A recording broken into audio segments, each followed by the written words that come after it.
Everybody, my name is Ed. Okay, so I went to the comic book store this week, and one of the freebies they gave me was Marvel Previews number 24, July for September 2017, shipping product. So I thought maybe it'll be fun to maybe kind of flip through this. So on the cover we have Venomverse. Says like Bun and Coolio.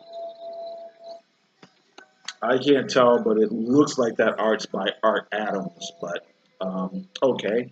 So the big thing that's supposed to be coming this fall, well, there's the aftermath of uh, Secret Empire. I really don't care too much about that.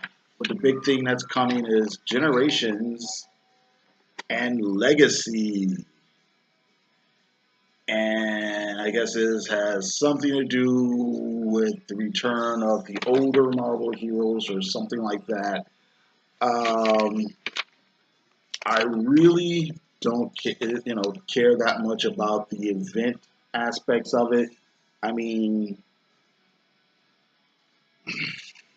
I don't want to get on a big weird soapbox about this again, but it's about the older characters coming back. But you know what?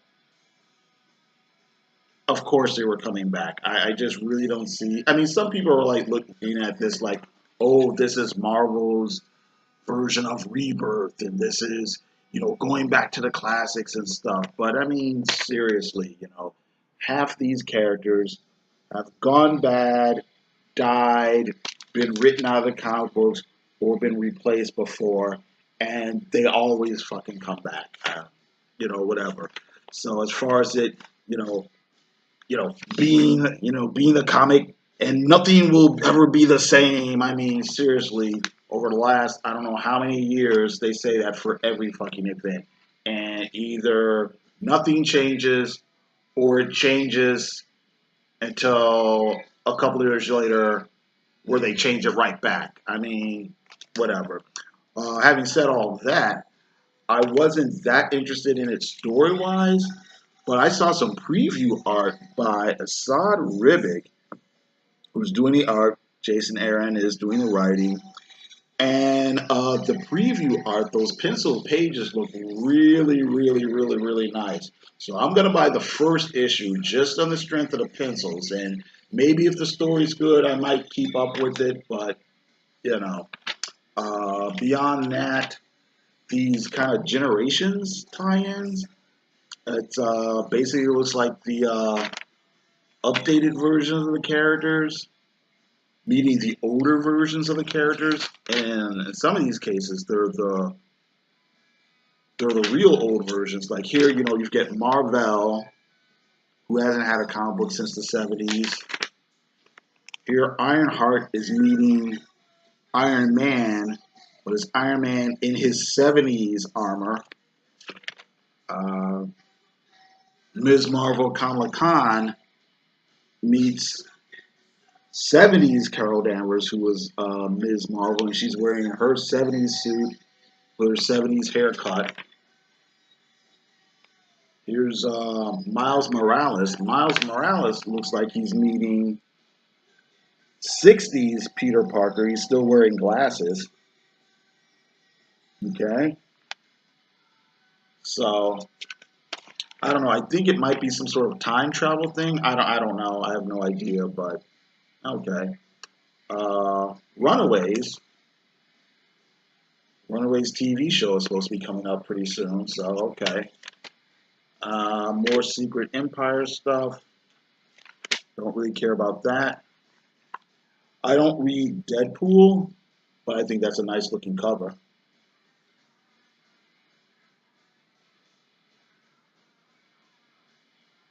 Okay. Some Avengers stuff. Oh, this is interesting. This is the fuck is this? I'm sorry. It's this cover here. Here's Mighty Thor versus Unworthy Thor, and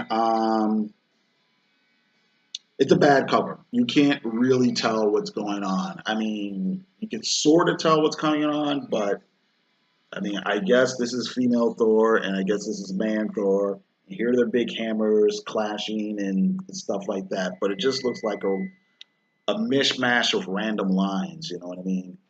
But this is funny. Down here, rock and roll variant cover, and this is a parody of the Clash's London Calling album. But the Clash's album cover was kind of an homage to an old Elvis Presley album cover. So, yeah. All right. This may or may not be interesting. Infamous Iron Man and Invincible Iron Man. I think the toy lines are about to converge here. I don't know. Maybe, maybe not. Doctor Doom might be going back to his old status quo. Tony Stark may be coming back. We'll see. Uh, the Mighty Captain Marvel. You know what?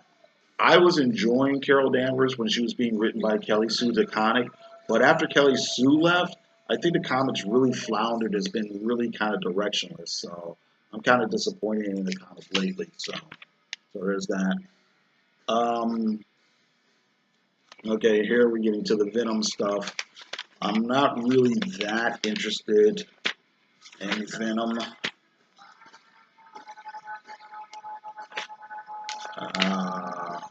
Inhumans. I'm not that interested in Inhumans. I might get this though. This is Once and Future King. It looks like it's a miniseries. I'm only interested in it because Christopher Peace is writing it, and I'm really enjoying his Deathstroke comic. What is this? This says rock and roll variant cover by Damian Scott.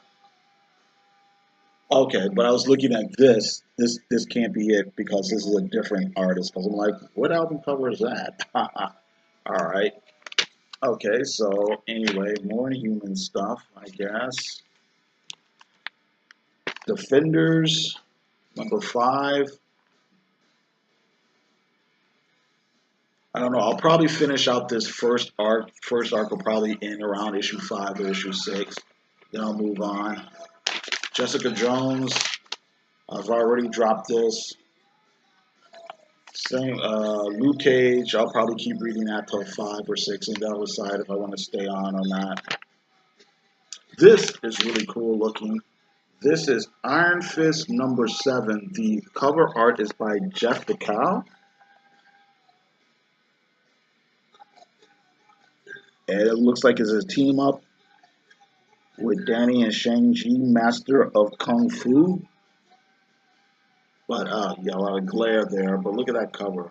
It's a hooded guy. It looks like he's got them in his power. It's just really cool looking. You probably can't tell just from me holding it up. But it's a badass cover. It's probably the best piece of artwork in this previews. So this I'm probably going to get. It's Doctor Strange #25. And basically I'm just going to get it because it's got it's got Kevin Nolan art in it.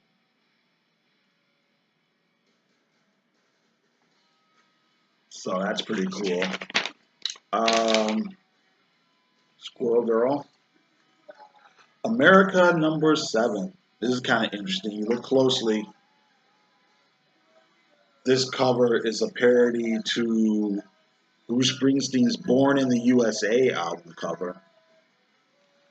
I actually kind of like this cover. The cover is pretty cool. I'm not a fan of this comic. I was really, really disappointed when it came out. I don't think it was a good comic, and I know a lot of people have done videos about how it had an agenda, and the agenda's all in your face and stuff like that. None of that really bothered me. It just didn't. I just didn't think it was a well put together comic. I thought the characterization was flat. Story was uninteresting, and the art was surprisingly bland on the inside. So I'm not bothered by any gay agenda or anything like that that the comic book had. I mean, reading Batwoman, Batwoman has a gay agenda. Um, Apollo and Nightmare, or Midnighter and Apollo. The story was about a gay man goes to hell, his gay lover goes to save him. I mean, you can't get any more in your face than that. And I thought that comic was great. But like I said, America Chavez shockingly bland. So, but you know what? It made me more eager. Matter of fact, where is it now? Joe Casey's version of this character, or whatever you want to call it. That's probably not the best way to put that. Joe Casey created America Chavez. So, but since Joe Casey no longer writes for Marvel, he can't write this character. So he's come up with an analog character. And that comic was supposed to be coming out this year. I think it's called All American Comics. So, I'm waiting on that. We'll see. But, okay. Monsters Unleashed. I didn't know this was like some ongoing or whatever. I might check this out. There's Fing Fang Foom, and there's Elsa Bloodstone. So I don't know anything about it or whatever, but maybe I should investigate that a bit. Nick Fury #6. I dropped this comic. What got me to buy it was the art style. It was very much a tribute or an homage to old Jim Steranko art. But beyond that, it didn't really do it for me. I mean, like I said, it was very Jim Steranko-esque, but there wasn't much to it beyond that, if that makes any sense. I mean, there's a lot of people that do very Jack Kirby-esque art, you know what I mean? But usually they put a certain sort of spin to it, or twist to it, or the context that the story in is a little bit different, and it gives you that extra. It's not just somebody copying Jack Kirby. They're doing a tribute, but they're also doing something more.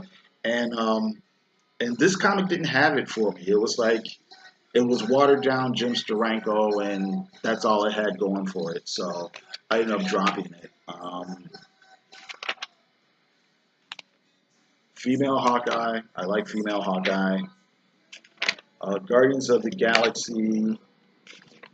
Don't really care too much about that. Oh, X-Men stuff. Oh, here we go.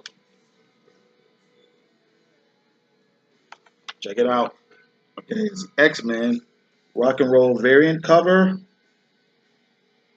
This is an homage to Blondie Parallel Lines. All right. One of the greatest things ever. All right. Okay, what else we got here? All right, all right. Astonishing X-Men. Oh, okay. Like I said, I'm not that into it, but it looks like, what do you got here? You got Weapon X. You got Logan as a little boy when he was James Howard. Then Weapon X. Then Bronze Age Wolverine. Then Old Man Logan. Then Dead Logan. Okay, what else?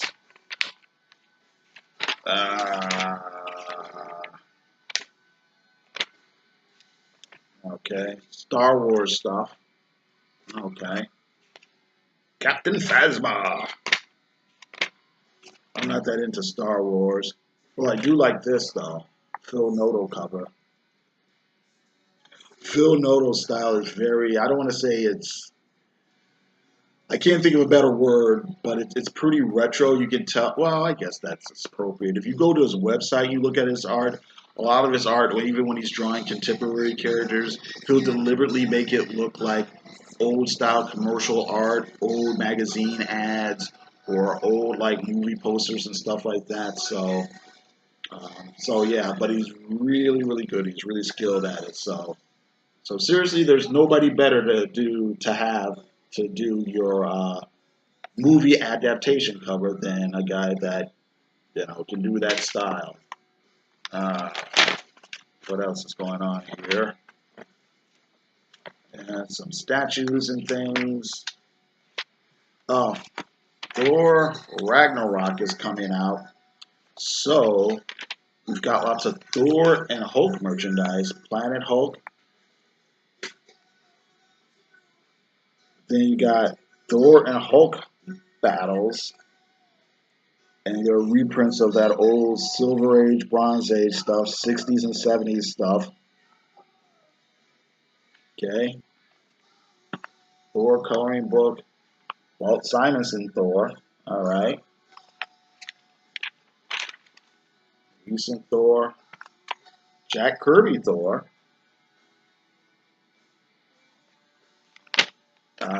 Here's some Hulk stuff, but this looks like recent Hulk stuff. Jason Aaron and Mark Waid.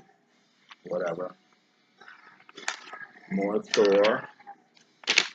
This is interesting. Marvel Masterworks.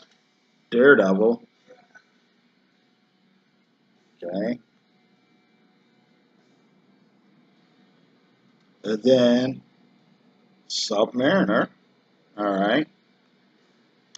I noticed this down here. This is a mistake. It says Marvel Spotlight 1971, number 27. I actually have that comic. It's from 1976. I actually did a video where I reviewed it. So, whatever. Yeah. Teenage Jean Grey, not that interested. Humans, whatever. Black Panther and Crew, whatever. Old Man Logan, okay. More Secret Empire stuff. Oh, this I thought looked really, really nice. I'm not reading Daredevil right now, but that's some cool art there. Just really good. This is Ron Garney. This is a guy who's a good artist, but he doesn't get, I think, enough the recognition that he deserves. Squirrel Girl, parody of the first issue of Superman. And oh, now this stuff is kind of interesting. This looks like reprints of that 90s Doctor Strange material. I haven't read any of it, but I'm kind of curious. I know at one point, I'm not sure if Doctor Strange was de-aged or was replaced by somebody else, but there was like a young guy who was Doctor Strange for like, 5 minutes with long hair and like shades. I'm not sure. I think this was under an umbrella or an imprint that was like Marvel Edge. I don't know. I know this was like during the whole grim and gritty thing. I don't know if those stories were in continuity or not. I want to say there was like a Hulk storyline or something that had that imprint. I don't know. Somebody who knows might be able to like inform me, but okay. And then the rest of this stuff looks pretty cool. Here's some horror reprints. So the complete Tomb of Dracula. This is a Neil Adams cover. Then we get Werewolf by Night. Neil Adams and John Romita. That's John Romita Sr. Marvel Horror. This, they just pasted some images. Now, I could tell just from being familiar with these artists that here's Blade. That's 70s Blade. That's Gene Colan. Dracula's Gene Colan. I wasn't too sure who this character was here, but I'm guessing this is Satana. But I could tell just by her pose and art style, that's Gil Kane. I had to look down here to figure out whoever this dude is. He was drawn by Billy Graham, just by process of elimination. I saw this. I thought this looked really interesting. This looks like some science fiction novel or graphic novel. And it's by Dustin Bates and Peter David. And Dustin Bates is the lead singer and founder of the multimedia modern rock band Starset, inspired by the likes of Nikola Tesla, Carl Sagan, and Ray. I can't see. Carswheel. aka the follower of Singularity. Their albums Transmission and Vessels, along with videos, websites, novels, and one-of-a-kind live performances, were created as part of the overarching concept of Starset Society, and so on and so forth.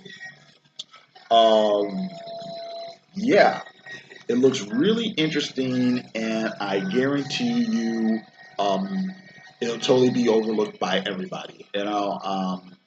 Marvel does a really poor job of. Marvel will release stuff like this that's a little bit different and out of the way, and then they'll just let it language. This is the stuff that really needs the extra promotion. But okay, but I might check this out. I mean, it doesn't look too expensive. It says $20 or whatever, but I might check this out just to pick up something different. And yeah, that's pretty much it. Okay, so yeah, there you go. Captain Phasma. Okay, so that's it. I gotta thank everybody for watching, and everybody have a good day.